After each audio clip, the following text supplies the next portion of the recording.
Yeah,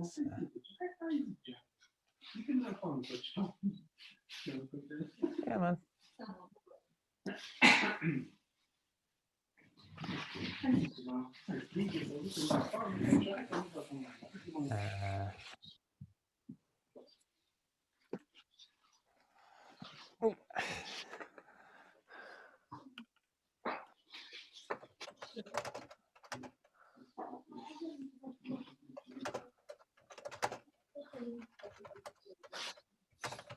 Right, Elio?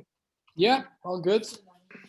All Sunday, can we make sure we're ready for 6:45? No problem. All I've got to do is remember I said that. Who's gonna do the Gaza plays? That'll be live, and they're coming in from Gaza. We've got to put them on first because they've got a curfew there. So one of the children who hasn't got internet in their place has got to go to where the internet is and then get back home before the curfew. So, and if possible, Nick from there, is it possible to put on another host? Yeah. Yeah. So, well, I will let you know during the time at that. But the guy from Hands Up Project, if we make him a host, that'll be easier. Anyway, we better pass over to Chip because he's here, and I am. We start traditionally 2 minutes late, Chip. I mean, because do we? Yeah. Oh, you mean I'm early? Yeah. We usually ask our guests to be on and ready 10 minutes before, so we can hold them up and for 2 minutes. But if we started at 6 o'clock on the dot. So there's no one else here yet. I've never known a live theatre that managed to start on the dot, so I see no reason why we should be different. Absolutely. So I shall introduce it in the normal way, and pass over to you. Go for it. So whenever you're ready. Well, in 2 minutes' time, actually. Oh, in 2 minutes' time. Okay. In 2 minutes' time. That's good because I'm currently having to select pedestrian crossings in a little what's it so that I can let people know when they've got a book. So there we go. This time, Chip will be the one who will start the broadcast. Will I? Well, I'll introduce the whole. I'll introduce the whole thing in the traditional manner, and we'll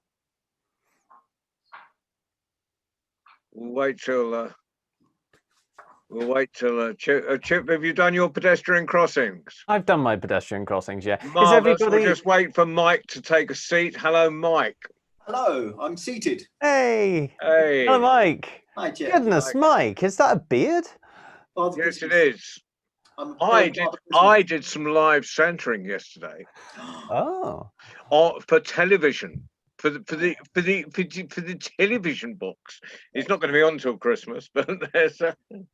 I'm sorry, Andrew. We are of course manifestations of the same person. Okay, ladies and gentlemen, and assembled company, that here on our screen being Andrea and Emma, but there is, I'm sure, around the world. Hello, wait, yes. Hello, world. There's thousands watching from on Facebook without coming in the live room. This is normally on our children's session. This is a very unusual Children's Friday because we've got a very special guest. Because Chip, who you all know because he's been doing loads of stuff over the summer on the cafe, and he's been doing this fantastic series called Kingdom 1000 as and we're just I'm going to rattle on a bit till Little Miracles have managed to actually log on, I can see them trying at this very second. But Chip is, as part of this project he's been doing, brilliant project, has got a new book out, which he will tell us all about. And tonight is the virtual, I mean, normally we'd been a huge chain of bookshops launching, and Chip would be doing his national tour around the bookshops of the country, but is confined to the world of virtual reality. So tonight, Chip is launching Who Made England? And Chip, the floor is yours. Hello everyone! Really, really good to see you wherever you are watching from. I'm really happy to see everybody who's joined us here in the Storytelling Cafe so far. Hello Adela, hello Noah. Hey, hello Andrea. Oh, I'm getting cheeky grins. Hello Mike. That might be a cheeky grin. I'm not sure. The beard is kind of getting in the way.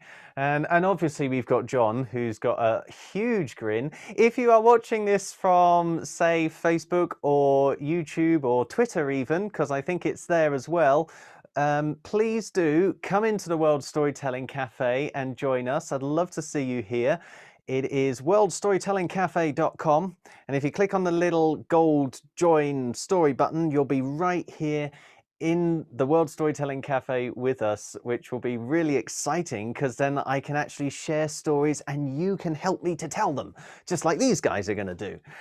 And of course, as John's already mentioned, this is a special day for me because it is the birthday of a brand new book. And the great thing about this book, I think, is that sometimes if I hold it in a place around about there, I might start to go invisible. No, it's not doing it for me today. So clearly this is a much better edition than the first one because it's actually holding its own. This is Who Made England? It is a book full of stories, because I'm a storyteller, that's what I do, but it's also a book full of history. And I think some of you here have seen the first edition of this, haven't you? Yeah, did you enjoy it?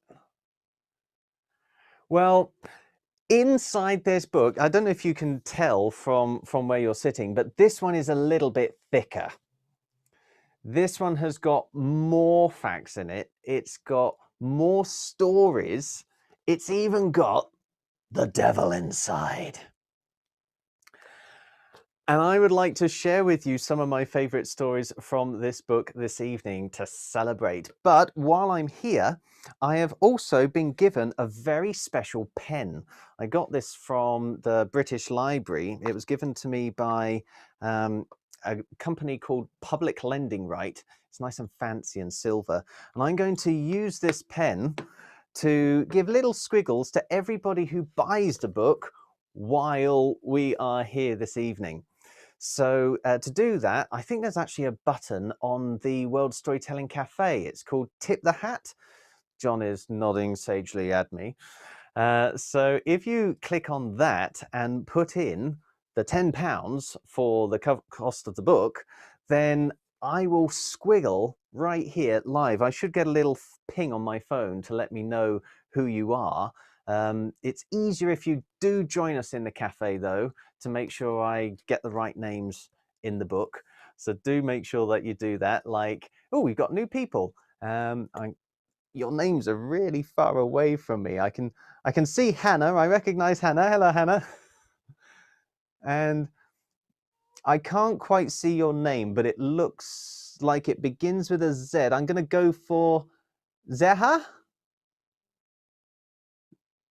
Do you want to turn your microphone off because then I can hear you? Of course. Hello, this is Zahra here. Zara.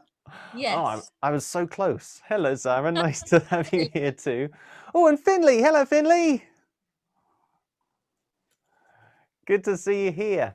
Now, if you have the first edition of the book, you'll notice one of the biggest differences is that the title is gold on the new one because it's extra special. So if you've got the old one, which has a white cover, then bring it into the cafe and show it, and then you'll only actually need to put £5 into the hat to get a copy of the new one. Because although it's got a gold cover and it's got some more stories, I think if you've already read some of the first one, then you deserve to have that £5 off. But for everybody else, they're £10, and there's no postage or packaging or anything. And you got a chance to sample some of the stories right here with me. So since we've got folks in the cafe who I know have read the book before, I'm going to ask you, what is your favorite story from it? Maybe we could start with that one. What's your favorite story from Who Made England? I can see they've got their thinking caps on. I can also see that their microphones are on mute.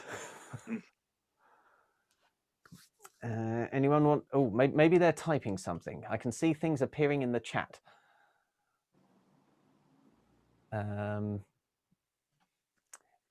Anyone want to tell me? Do you just love them all? Is that it? You don't know? Well, then I tell you what, how about we start with the very first real big character in the book, because this is a book about who made England. And even before there was a country called England, there were people called English. And that's really weird, and I'll explain in the book exactly why the English got there first. But one of the first ever English kings was a man called Alfred. And for a long time, it looked like he wasn't going to be a king. Right at the very start of his life, he was the third son of his father. So all of his brothers were going to be king before him. You'd expect that, wouldn't you? And just as it was nearly his turn, a massive army came from overseas. And when big armies came from overseas in those days, they were called Vikings. So a huge Viking army came and started taking over the whole of the island of Britain. So whereabouts are we all from? Someone mentioned that they're in Reading. Who's in Reading?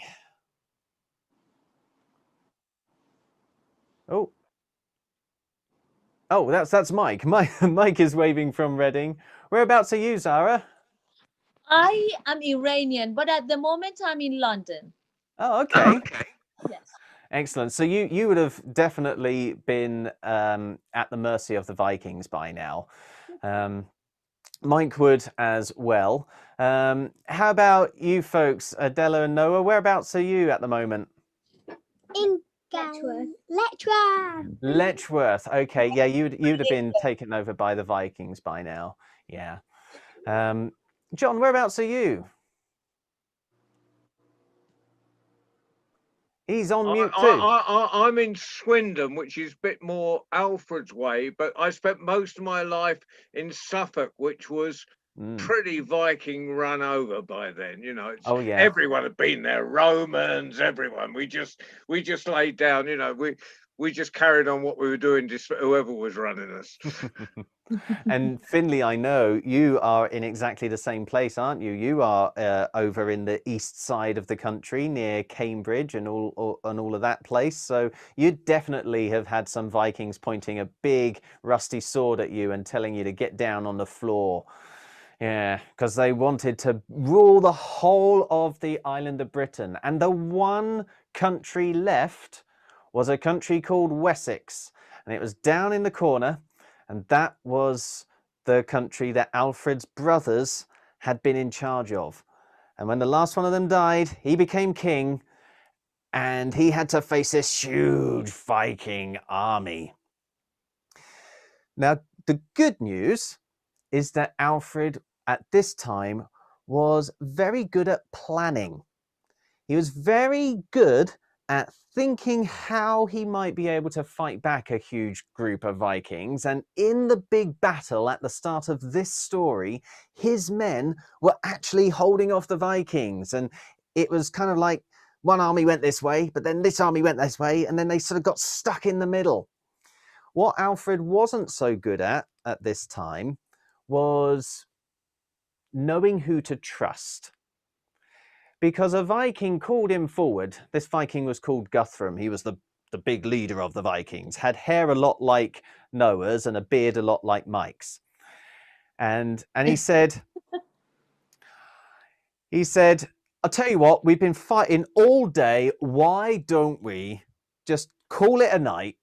We'll all go to sleep, we'll have a good rest, and then we'll come back and we'll keep fighting in the morning. Now, if a huge, great big Viking with hair like Noah's and a beard like Mike's had suggested that to you, would you accept that deal? Would you be happy with that? Of course, if you were in here in the World Storytelling Cafe right now, you'd be able to see all of the shaking heads. I don't know if there are any heads shaking out there on Facebook, Twitter, or YouTube, but do come in here if that is not what you would do. Just click on join story, I think it is, at worldstorytellingcafe.com. Come in here and join us like, oh, more people are. Who's that? Is that Lewis? Or Louis? Louis. Or Lois? Louis. Louis. Hello, Louis. Hiya. Oh, it's so good to have you here. Have you caught the beginning of the story? No. Don't worry, because it's just about to get exciting. There's been a big fight, but you didn't need to know that. What you did need to know is that a Viking leader has just said to a little king called Alfred, we're not going anywhere. How about we just have a bit of sleep and then we'll come back in the morning and we'll keep fighting then. And Alfred was pretty tired, so he thought this was a good idea. His men were really tired.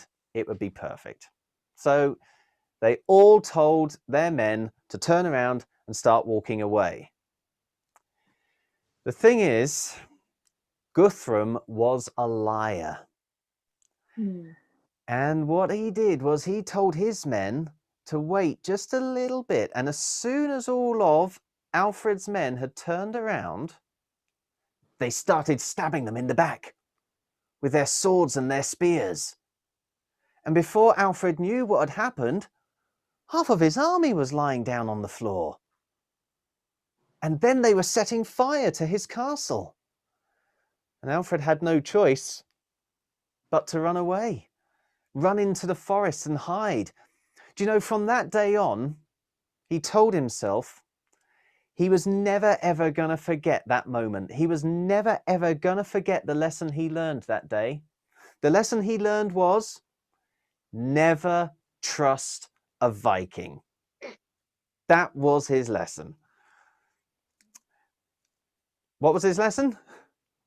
Never trust Viking. I'm so glad I've got you guys here because it literally just went out of my head. It's just the excitement of a book launch, I think. It just went, poof. So what was it again? Never trust a Viking. There we go. Never trust a Viking. He went into the forest and he was determined to remember that lesson. While he was in the forest, though, he was all by himself and he kept himself to himself because he was worried, even if he went to see some of the people he once ruled, the people of Wessex, who were known as the Saxons, well, then the Vikings might find out. And they wouldn't just come and get rid of him. They would get rid of whole villages. So he had to keep himself a secret. He had to keep himself a secret even from his own people. So that was the new thing he was trying to remember every day. He was trying to remember, move about in secret. Move about in secret. What was he trying to remember? Move about. Never trust a Viking. Oh, you forgot that one, didn't you, Zara? It was never trust a Viking and move about in secret. That's right. So now Alfred was remembering these things. He was creeping through the forests, trying to keep away from the Vikings, but also keep away from the Saxons. And okay, he was alone.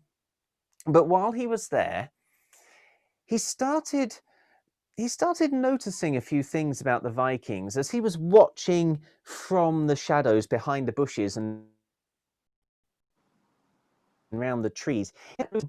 That Vikings really like to have a big party on Saturdays. They love to have a big party on Saturdays. And Alfred thought that could be really useful information to remember.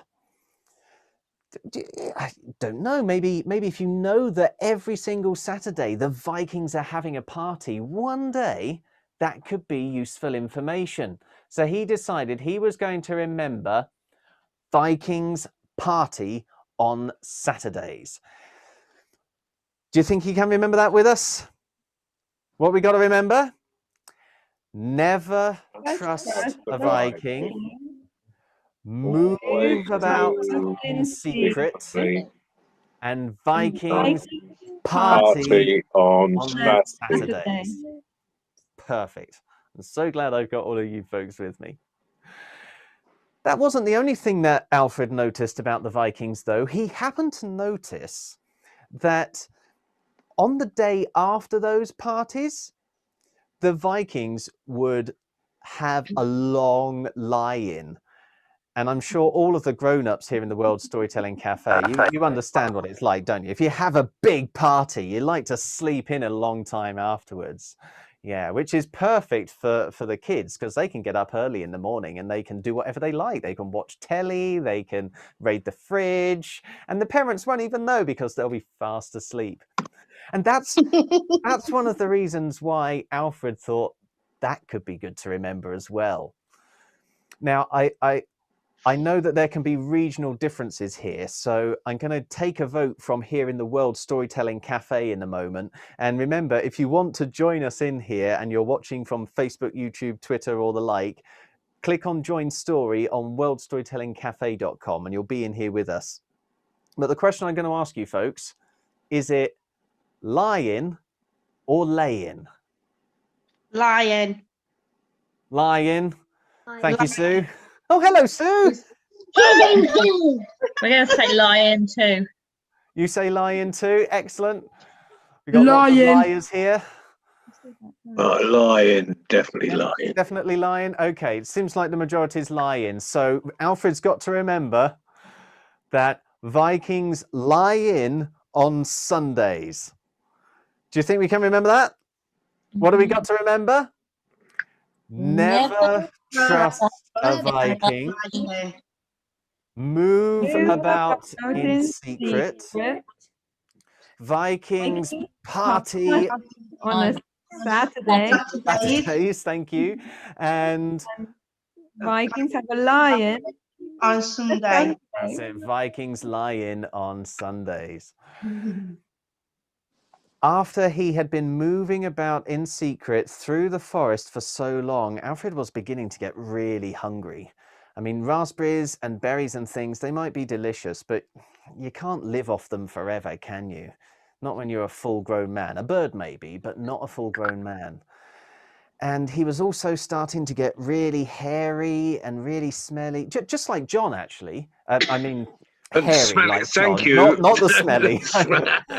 I was too quick with the smelly. I meant hairy like John, not smelly like John. Maybe smelly like Louis. I don't know. Anyway, off. Sorry, Louis. It's just Louis, the crowded confines.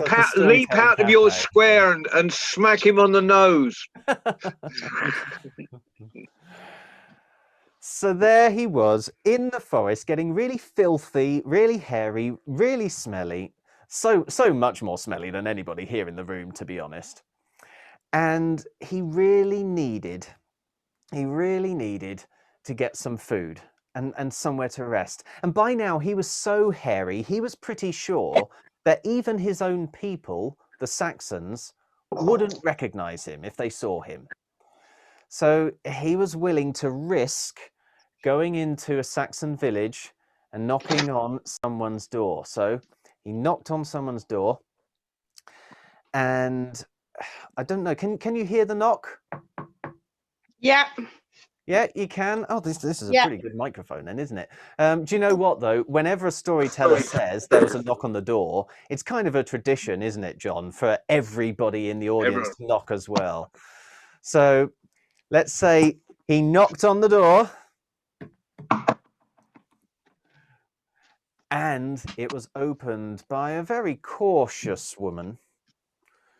She looked rather suspiciously at Alfred because she didn't like strangers too much. Remember, most of the country had been taken over by Vikings now. But Alfred pretended to be a soldier who had managed to escape from the fight. And he said that he was really in need of some food and somewhere to lie down. And as soon as she heard that, the woman's face lit up and she said that any Saxon was a friend. So she welcomed him into her home, even though he was a complete stranger. Because he was a Saxon, he was family. And Sue and I understand this, don't we, Sue? Because Absolutely. Sue is my cousin. She found me on Ancestry just a few weeks ago. And already we've been chatting and swapping messages, and it's lovely to see her here too. So hi, Sue. So that's exactly the reception that Alfred got from the woman at this door. He was so happy about it. He was like, he had to remember this. He had to remember that Saxons are always, how can we put this? Saxons are one big family. That's a good way of putting it, isn't it? He's going to remember Saxons are one big family. Do you think we can remember that? Saxons are one big family. Yep. What's he got to remember? Never trust trust a a Viking. Move Move about. about in secret. Vikings. Vikings Vikings party like Party on Saturdays. Yep, thank you. And Yeah. They lie Vikings in on Sunday. lie Lie in in on on Sunday. Yep. Lion. And And Saxons are family. Saxons are family. Saxons are one big family. Absolutely. So this was really cheering Alfred up now. And he was there in that little hut with this Saxon woman, and she was really happy too, because Alfred being there meant that she could leave. You see, she'd actually been making some cakes all day for her husband, who was going to be coming home soon. But any grown-up here in the cafe will tell you, a cake on its own isn't enough. You have to have a really good drink. And the drink of the time was something called mead. Anyone here heard of mead? I love mead. Oh, you love mead. Good. I love mead I love too. mead. In case you don't know, folks, mead is basically a really warm drink, mostly made of honey. It's kind of like beer, just so much nicer. Kind of like wine, but so much nicer. It sometimes has other spices as well mixed in, like orange and cinnamon. It's really, really delicious. And so she wanted to go out and get some of that for her husband. And since Alfred was there, they'd be able to have a little bit of a party with some cake and some mead. But she couldn't go out and get some mead while she was on her own because the cakes might burn. But now that Alfred was there, she could leave. She could go away. She could get her mead while Alfred made sure that the cakes didn't burn. So that's all Alfred had to do. He sat down. He was so happy to do this for the woman. Off she went to get her mead. And all Alfred had to remember now was, don't burn the cakes. Simple as that. Just don't burn the cakes. That's all he's got to remember. What's he got to remember? Never trust the Viking. Move about in in secret. Vikings party on Saturday. Thank you, Mike. They lie Vikings They lie in Line on Sunday. Sundays.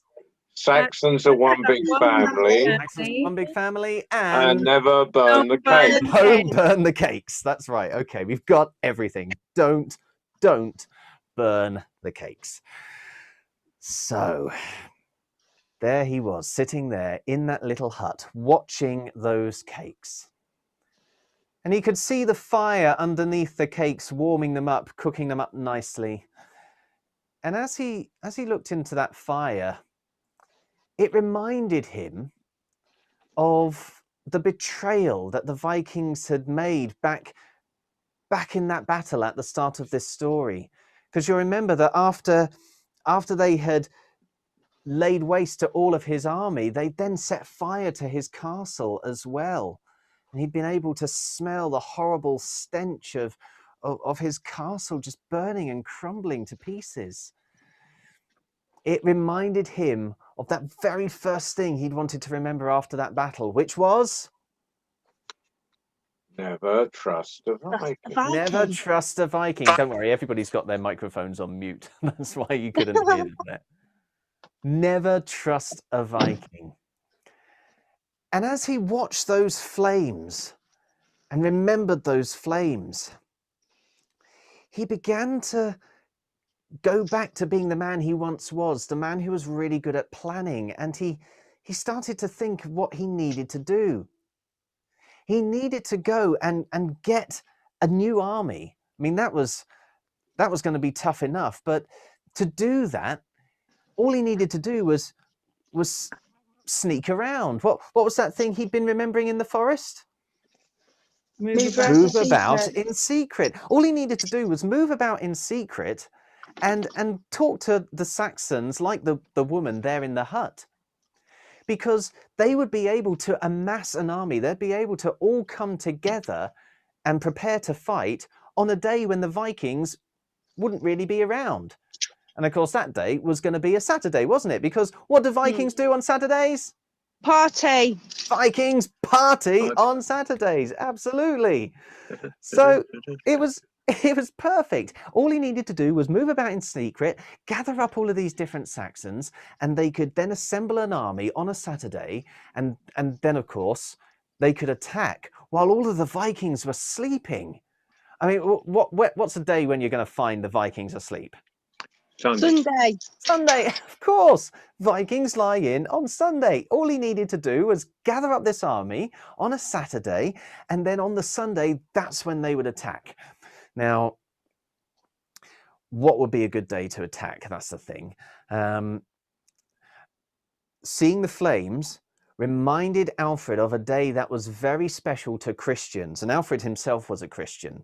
There's a day in the Christian calendar when they remember fire coming down from the sky and licking the heads of all of Jesus' disciples. It's a really weird story. I'm not entirely sure I'd like my head to be licked by fire, but still, that was the story, and it was celebrated every Whit Sunday, one Sunday of a year.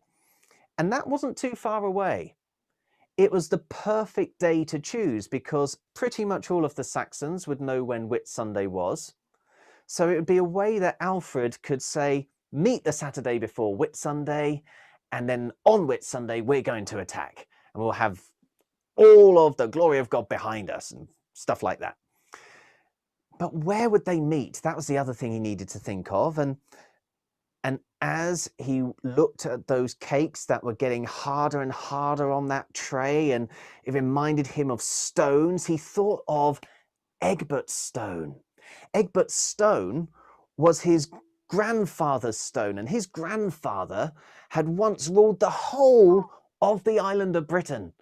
It was the perfect place to meet there around Egbert's stone, attack the Vikings on Sunday. There's just one more thing that Alfred really needed to be sure of. He needed to be sure that the Saxons would be happy to do this, that the Saxons would come together under their king. They would want to bring an army together. They would want to go and fight the Vikings one more time.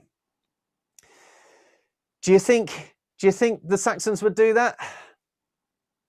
I'm getting nods here at the World Storytelling Cafe, but why? Why would the Saxons do that? I'm lip reading Andrea there. I'm lip reading Andrea. Andrea was saying they're one big family. Is that right? Correct. They're one big Yeah, absolutely. The Saxons cousin. are one big family. Sorry, what was that? Wouldn't you do it for your cousin? I absolutely would, yeah. Sue and I, we'd be taking up arms together, wouldn't we? Sir Alfred knew he could trust his fellow Saxons. He knew now he had the perfect plan, and very soon it was going to be the Vikings who would be running around and getting stabbed by swords and spears and lying flat down on the ground. It would be their homes that would be on fire, and there'd be that smell of sweet, sugary food, and all of the Vikings would be shouting, "What are you doing to my cakes?" Hold on a minute. That's not what they would be shouting. They wouldn't be shouting that, would they? What's he forgotten? What's the one thing he's forgotten? Not to burn the cakes. Not to burn the cakes. And there, in the doorway to the hut, was the woman carrying her bottles of mead, saying, "How could you do this? I gave you one job, just one job. And you couldn't even do that." Now, you got to remember in this moment, Alfred was a king. Nobody talks to kings like that, do they? And the first thought that Alfred had was one of rage. His face was turning as red as my shirt. And he wanted to put that woman in her place and say, "You do not talk to me like that. I am your king." But then Alfred paused a moment and realized that, well, actually, she did have a good point, didn't she? I mean, they were her cakes. She had trusted him to look after them. She'd been so gracious and let him into her house, even though he was a complete stranger. And really, she had every right to be angry. She'd probably been working all day baking those cakes. So instead of shouting at her, Alfred got down on his knees and said, "I'm sorry. I don't know how I managed to let that little detail slip. I am such a bad king. I am so sorry." And when he looked up, the face of the woman looked something like this.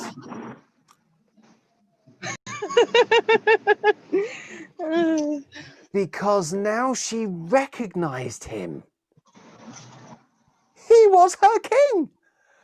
And now it was her turn to be all apologetic, and she was down on her knees. But Alfred said, "No, no, no, no. You have been such an inspiration to me. You have taught me the importance of humility, the importance of looking after the little things as well as the big things. But more importantly than anything, you have taught me that Saxons are one big family. And so I know how we can get our land back from the Vikings now." And that is exactly what Alfred did. He managed to take back Wessex. He actually managed to help the other Saxons and Angles all around the island of Britain take back their little kingdoms as well. And I'm so glad he did, because if he hadn't, then I wouldn't have this book to share with you right now. Because all of this book started with Alfred right there and then. So thank you to everybody here in the World Storytelling Cafe for helping me to remember and tell that story. I think I'm going to pause here just for a moment to put a few squiggles into the books for people who have already asked for a copy, including those who are here. So I think we'll start with Adela and Noah, because they were first into the room. This is the book launch party for the second edition of Who Made England. Adela, Noah, have you ever been to a book launch before? No. Are you enjoying this one so far? Yeah. Brilliant. What would you like me to write in your book?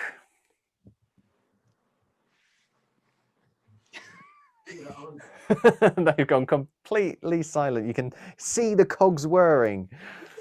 I'll tell you what, I'll start with "Hi, Adela and Noah." Is that what I wrote in the last one? Probably. Do you think maybe I should do it the other way around this time then and go "Hi, Noah and Adela"? Yeah, okay, I will do it that way then. Noah says yes. Noah says yes, of course. There we go. Hi, Noah and Adela. And I will say, thanks for joining me for the launch of this book. Yay. And I can put a nice big smiley face in there with my curly hair. Oh, there you go. I told you sometimes it disappears. But there it is.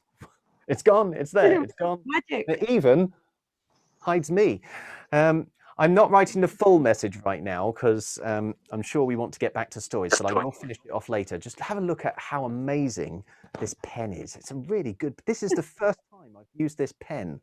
I'm going to use it more now. What a lovely pen. There we go. I'll put that It's down. great. It's great doing a book launch this way because you haven't got that whole queue of people waiting and going out the door.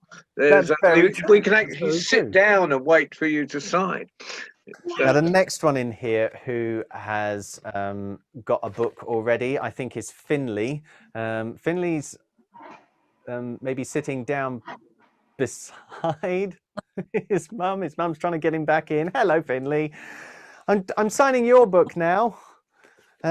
So I've just got to make sure I spell your name right. Is it P H A C? No, no. No. Oh, have I not spelt it right then? What letter do I have to put on the end?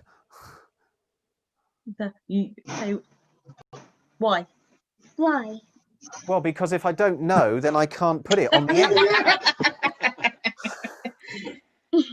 And again, we'll say thank you very much for joining me here for the launch of this book with my little curly haired emoji that I put on there for you. Well, I have to admit, your hair is about as long as mine was a couple of weeks ago. You said thank you, Uncle Tip. Also, Thank you, Uncle Tip. Chip, you're very welcome. You're very welcome. Chip, Yes, Sue. I've got to head off, but listen, I'd like to buy both of your books because family is not just about family, it's about supporting each other as well through our successes. And I would like to support you through yours because I think you're amazing. Oh, thank you, Sue. So I'd like to buy both of your books, please. So just send me a link of what I need to do. Oh, that's very kind. The link is there on the World Storytelling Cafe. If you tip I'll do that then. I've got to head off now because I'm meeting people, but that was absolutely amazing. And you do know we've got Viking blood in us, don't you? Well, I didn't know. Where does it come from? We are direct descendants of Floki. Brilliant. No, I think that's a good thing. By the end of this book, you understand why actually Vikings are good people to be related to. So thank you so much for that, Sue. So I will message you soon. But that was absolutely amazing. And thank you for inviting me. It's been an absolute honour. Thank you, Sue. And do join us back because you haven't seen The Lyre yet. We're going to get The Lyre out soon. Yeah, okay. A bit of a sing-song. No party's a party without a sing-song. Thank you, Sue. All right then. See you soon. See you soon. Bye. And before I go too far, I'm going to squiggle for somebody who couldn't actually be here right now, but did buy a book and I know is going to be watching this on catch-up later. That is Henry and George, or possibly George and Henry. Got a little bit of the Adela Noah situation going on there as well. I'm going to put George first because I understand from his mum that he really likes history. So he's probably going to grab the book first and read it as quickly as he can. But I hope, George, that you are also going to share it with your brother Henry. In fact, you'll probably notice when you read the book that they're not written exactly how I just told them. You can't really tell a story through a book in the same way. So after you've read the book, you'll probably need to actually tell the stories to your younger brother, just like Adela tells them to her younger brother Noah. I'm right, aren't I, Adela? You must tell some stories to your brother, surely.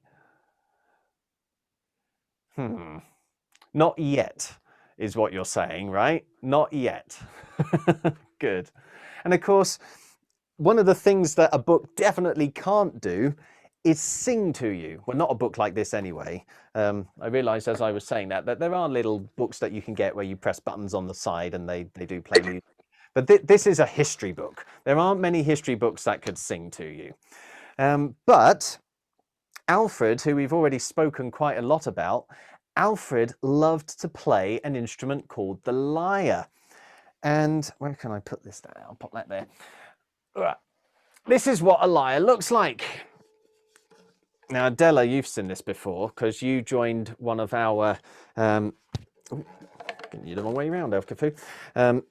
One of our visits to the Storytelling Cafe for Epic Tales. And as you can see, this is an authentic Anglo-Saxon lyre. It's got the cables and everything. And the reason why it's got a cable is because otherwise I'm not sure you would be able to hear it. But I'll give it a little strum and see whether you can hear her. So this is Colquhoun, my lyre. Let's see, can you hear her nicely? Okay, that's interesting. I'm getting nods from a few people. Mike, you're maybe shaking your head. Yes. I think it should be louder. I think it was about right. No, I'm a liar. You are a liar. So here we have the kind of lyre that Alfred would have played. And because we've talked a little bit about Vikings, there is one Viking who gets a mention in the book called Eric Bloodaxe. He actually lived a long time after Alfred, but he ruled a part of Britain that we now call Northumberland. So anyone who's watching this up in York, once upon a time, you were ruled over by Vikings. And Eric Bloodaxe was a particularly famous one because he was known to have a witch for a wife. So what I thought I would do for you as part of our party here is share with you a song all about Eric Bloodaxe's wife. It's a little ballad that I've learned on this lyre here. And it tells the story of a time when she looked out of her window, she saw loads and loads of hills, and they were just getting in her way. She didn't want any hills out there. She wanted to just get rid of them. And because she was a witch, she could do that. She could use her magic to just flatten the hills. And the ballad goes something like this. A hill outside the window was all a witch could see. So with a magic clap, the hill went flat, and now outside her I could spy.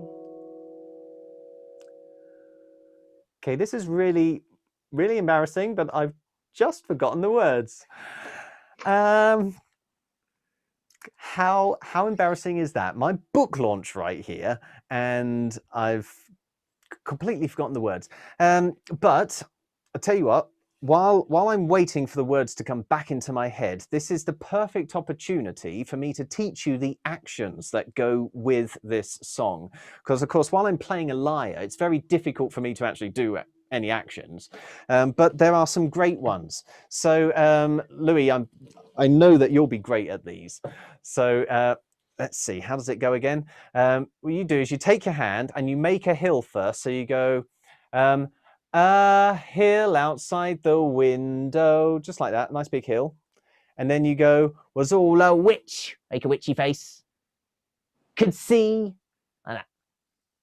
So it's a hill outside the window was all a witch could see.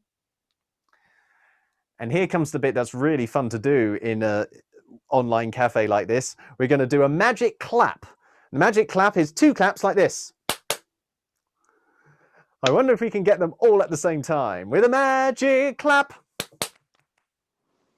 Not bad. That actually went better than I thought it would. And then we're going to make the hill again, but only halfway because we sing, the hill went flat. We do the clap down there. Okay, so let's just do that little bit again. With a magic clap, the hill went flat. Very good. And then we're going to just make the window. We're going to say, and now outside, just like that, make the window. Now outside, her eye could spy. Like that.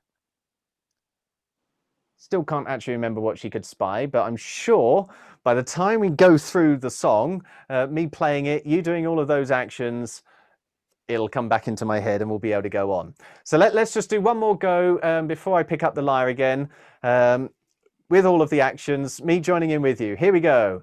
A hill outside the window was all a witch could see. So with a magic clap, the hill went flat. And now outside her eye could spy. Those are brilliant actions, Zara. Well done, Finley, too. And Finley's mummy. Excellent work. Okay, right. So this is the bit where I now play the lyre and you have to do the actions, okay? And I'm going to be watching all of you, and I'm sure you're going to be watching each other. So here we go, from the top. A hill outside the window was all a witch could see.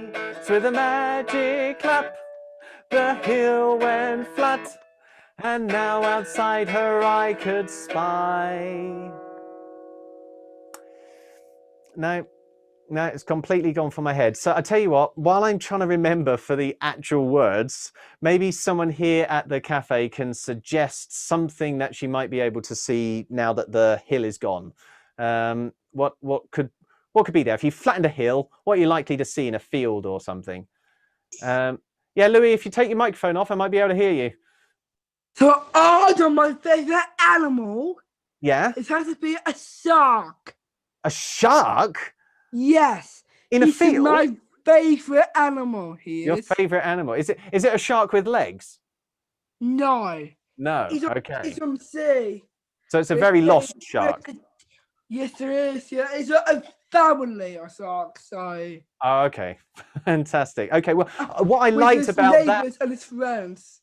What I liked about what you did there, Louis, is you gave us an action for the shark as well. And do you know what sound a shark makes? Exactly, yeah. So I tell you what, when we get to that bit in the song, if we all make a shark action like Louis just did, and we'll go like that. And oh, hang on. The computer is starting to talk at me. We don't want that. Go away. So yes, what we'll do is we'll go back to the very beginning and we'll add in Louis' shark. Okay, are you ready? Yeah, I'm getting nods here at the cafe. So, a hill outside the window was all a witch could see. So with a magic clap, the hill went flat. And now outside her eye could spy a shark. And another hill outside the window was all a witch could see. So with a magic clap, the hill went flat. And now outside her eye could spy a shark. No, I still can't remember what actually comes next. So how about someone else suggest something? The sea. The sea, that would be very useful for the shark, wouldn't it? And oh, do you know what? You've reminded me, that is exactly what comes next in the story. Ah, that was so obvious as well. Although now the storyteller in me is thinking everything has to come in threes. And we've got the first one, we've got the shark, we've got the last one, which is the sea. We need to have something in the middle. So I tell you what, Finley, would you like to suggest something? What can we put in the middle? What do you want to see outside the window? What do you think? What do you see for the window? Trees. Trees. Trees. Oh, trees. Trees. Yep. Trees. And I'm liking what Lewis is doing there. We got some Oh. trees, tree shapes there. So wave some trees. Yeah. And what noise does a tree make? Do you know? Yeah, it's something like that, isn't it? Okay, so we're going to do the shark, then we're going to do the tree, and then I'll explain the actions for the sea because it's a little bit more complicated. So from the beginning, a hill outside the window was all a witch could see. So with a magic clap, the hill went flat, and now outside her eye could spy a shark. A tree, and another hill outside the window was all a witch could see. So with a magic clap, the hill went flat, and now outside her eye could spy a shark. Da-dum. Tree. And here comes the sea bit. So what you need to do for this is you need to link your hands together, because we have the beautiful blue. Okay, you got that? Beautiful blue.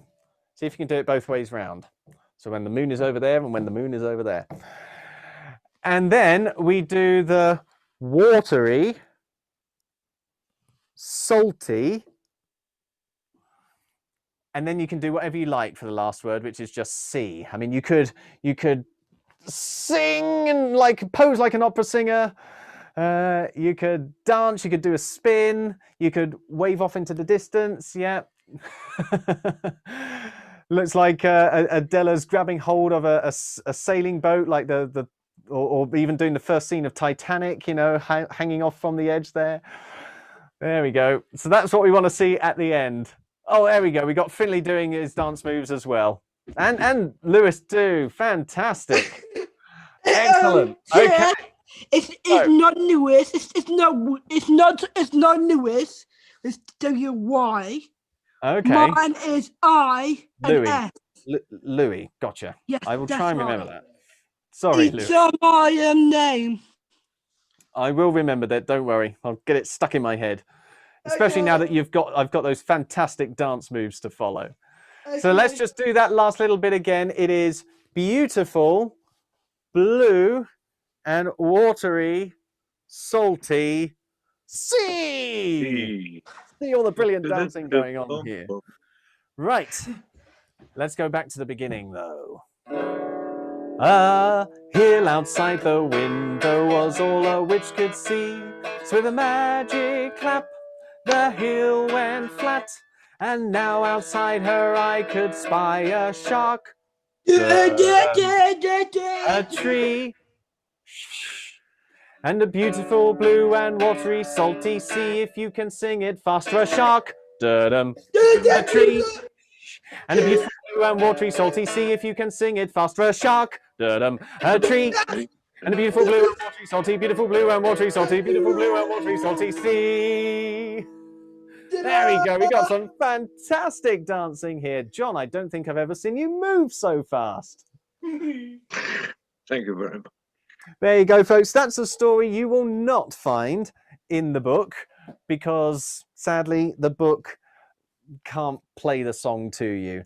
But you can find out more about Eric Bloodaxe. You can find out more about Alfred and how his playing of the lyre actually is part of what made England. If he hadn't been able to play the lyre, you might not be sitting in the country of England. If you are sitting in the country of England right now, I don't know where you'd be. Probably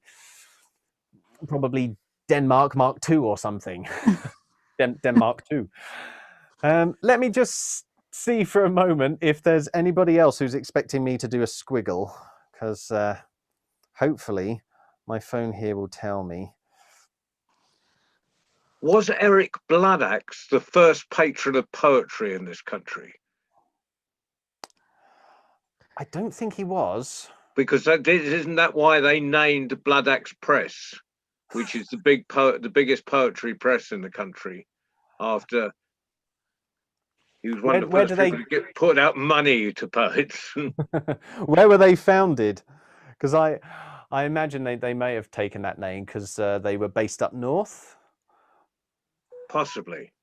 I think the very first patron of poetry and songs and things here in the UK was Caedmon, wasn't it? He wrote the very first, well, so far as we know, the very first song recorded in English, which was about 300 years before Eric Bloodaxe was born, something about that. So Eric might have done some singing and poetry, but he wouldn't have been the first. I thought he just liked the poet. I had this vision of a poet being washed up and dragged before him, and he'd be saying, "You can't," and Eric going off with his head, and I'm an artist. You can't chop my head off. And he said, "Well, if you're a poet, write me a poem." And it was like. And it was performed to him the next morning. I kind of had all this vision in my head, but that story does sound familiar. Actually, maybe you're right. Maybe he was the first patron. Caedmon might be our first patron saint, but Eric might have been the first patron in the sense of someone who actually pays for poetry. That might well be true. I'm going to look into that more now. I love this kind of stuff.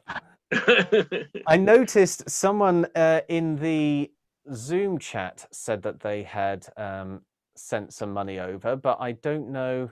I don't know who they are because I can't see them here, and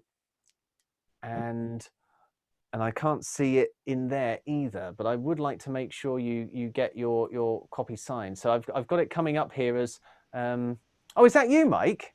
Yes. Ah, okay. And did you use the little button on the World Storytelling Cafe? Yes. Okay, now I'm really glad you did that because it hasn't actually come through to me. So this is a good chance for us to say to anybody who's watching this on Facebook, YouTube, or Twitter, I'm very sorry, but I won't actually know if you've bought a book and you want to have it signed until afterwards when it all trickles through onto PayPal on my mobile phone. So if you would like me to sign it for you today, please do pop here in the World Storytelling Cafe. Just go to worldstorytellingcafe.com, click join story. We don't have very much longer here, I think. So do come in. Can I make a suggestion just as a safety net so people don't play and don't, because you will need where to send the books to. What is your email address, Chip? Well, I think if people go to simple one to remember, it's paypal.me/storytellerchip. Yeah, no, but in case they've sent it and they need to send you a message with. Oh, they won't need to do that, John, because PayPal will send me their address and their email address. And if they're not here to ask for who they want it to be signed to, then I will send them an email to Oh, sorry, I was being a bit 19th century there. Yeah. pre-computer automation. Oh, I've just heard from Andrea, I think, or from A anyway, that it looks like the tipping hat is going to Epic Tales at the moment, which is fine because I get on quite well with Epic Tales, so I'm sure I'll be able to ask them to budge the money over. But if that's the case, name, Chip, but it did say Epic Tales after that. Did say so Epic Tales, did it? And to be aware of. I will look into that then. I'm not going to do that now though because we're already quite short on time. So if you do want a copy of the book signed to you, I will get in touch with you if you've already paid by PayPal. But if you want it signed right now, live in the Storytelling Cafe, please do click that Join the Story button in the World Storytelling Cafe, worldstorytellingcafe.com. I'm just doing one here for Mike. Yes, please. Taking it on trust because I can't see that the money has come through. But as we've already heard from our story earlier on today, what are storytellers? One, big family. But never trust a Viking. Yeah, I've got that wrong somewhere, haven't I? But it's still absolutely true. If you're in here in the World Storytelling Cafe, then you are pretty much family. Lovely to have you here. Right. How much time do we actually have, John? Because my clock is really, really small. Well, you've been going for just over an hour now. Over an hour. Do you folks want it to finish? Well, could I what have you got a story that is not 3/4 of an hour, but maybe 10 minutes? A quick story. I could do a very short one, actually. I mentioned in my post about this party that some things had to be cut from the book because of space, and the publishers like to do that. They can't have too many pages in there, and let's face it, it's not very nice for trees either. So I had to be quite strict on myself and take a few things out. But one of the things that is still in there, but just different, is a story called, what did I call it now? It is in here, isn't it? Or has it slipped out? Oh, there we go. It's called Ethelred the Brown.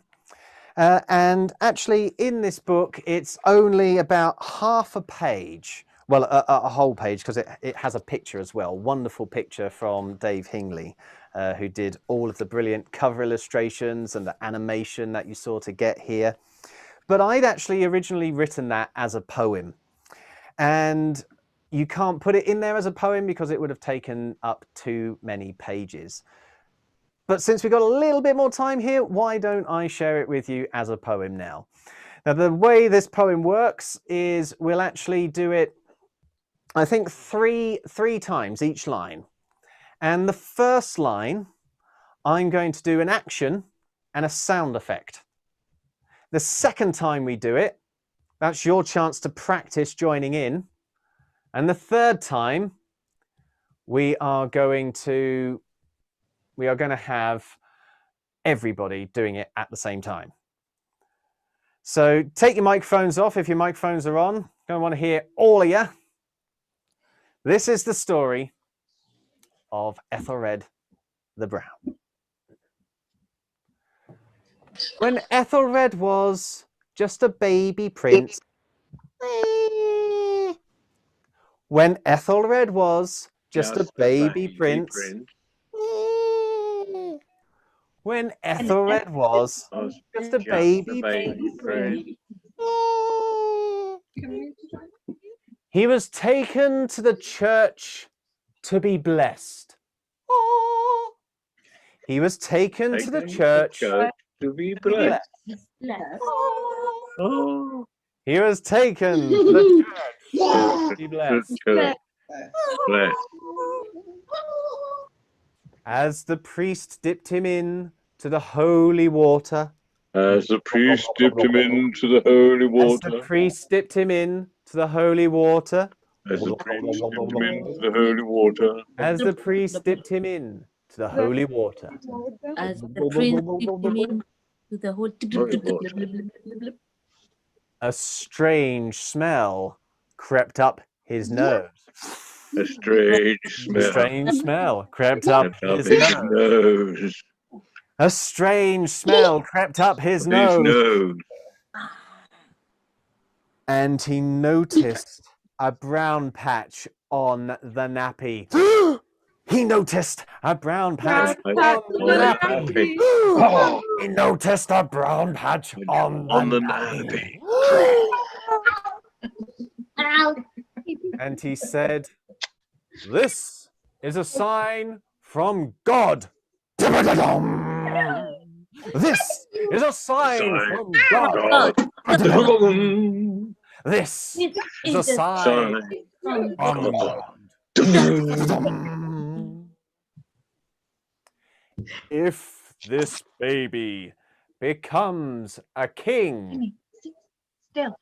Da, da, da, da, da, da. If this This baby baby becomes king, becomes a king. da, Da, da, da, da, da, da. da. If this baby becomes king, Becomes a king. da, da, da, da, da, da, then Vikings will take over the land. Dun, dun, dun.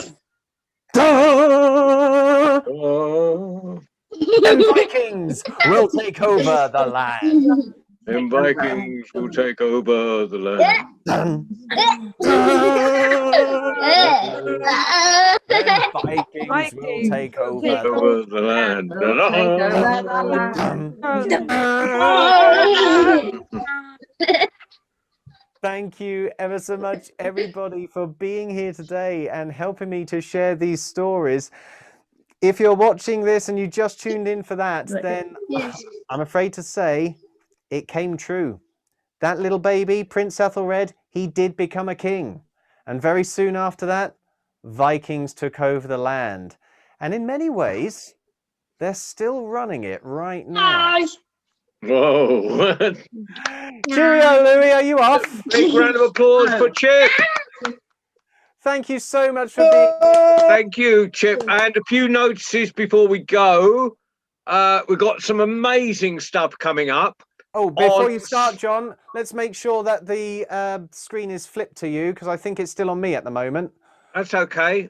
It'll come to me eventually. You think? But you can hear me. You can hear me. It doesn't matter Okay. what. I Tell you don't. what, People don't. I don't need to be center screen. So I don't know who's hosting us at the moment. It's Allentown.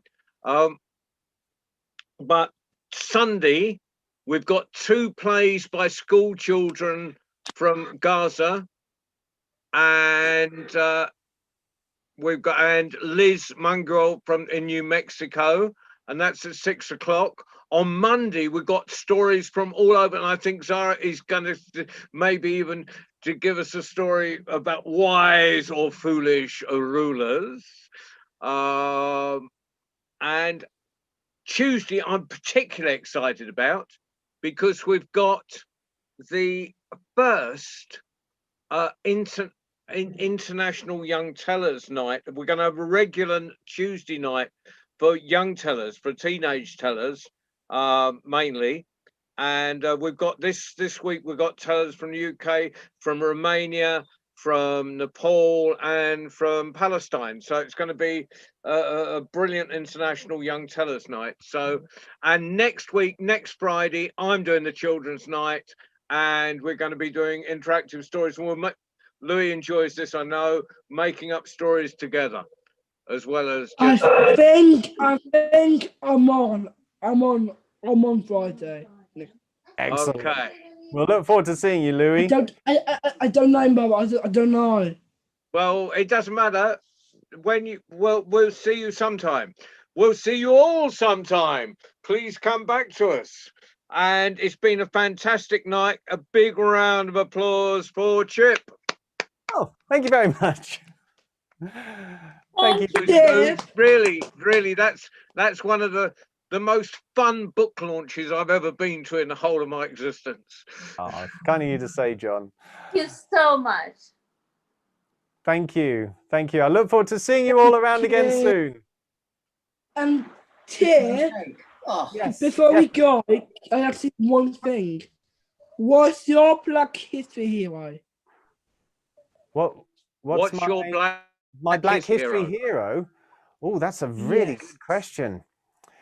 I used to live in a place in Cambridgeshire called Soham, and we had a Black History hero there who was one of the first ever Black men in England to marry a white woman. And it was a long time ago. I mean, he was living in the 1700s. That's the 18th century. So he really fought hard to get where he was, all for love. And the really embarrassing thing is that I can't remember his name right now because it's so long since I've talked about him. But I think that was just amazing. The fact that there was a man who lived in a country where he was looked down upon, but he fell in love, and that drove him to just do something that nobody else in history had done up at that point. It was So, where was that? That was in Soham. That came from Soham. Right, just don't go away, everyone. I'll just do that. John's gonna Google. I should be googling it as well. Is that really. Earl Soham or just no? It's Soham, isn't it? Not Earl Soham. Right. Soham. I know. Yeah, I know it well. I drive through it on occasions. Let me see.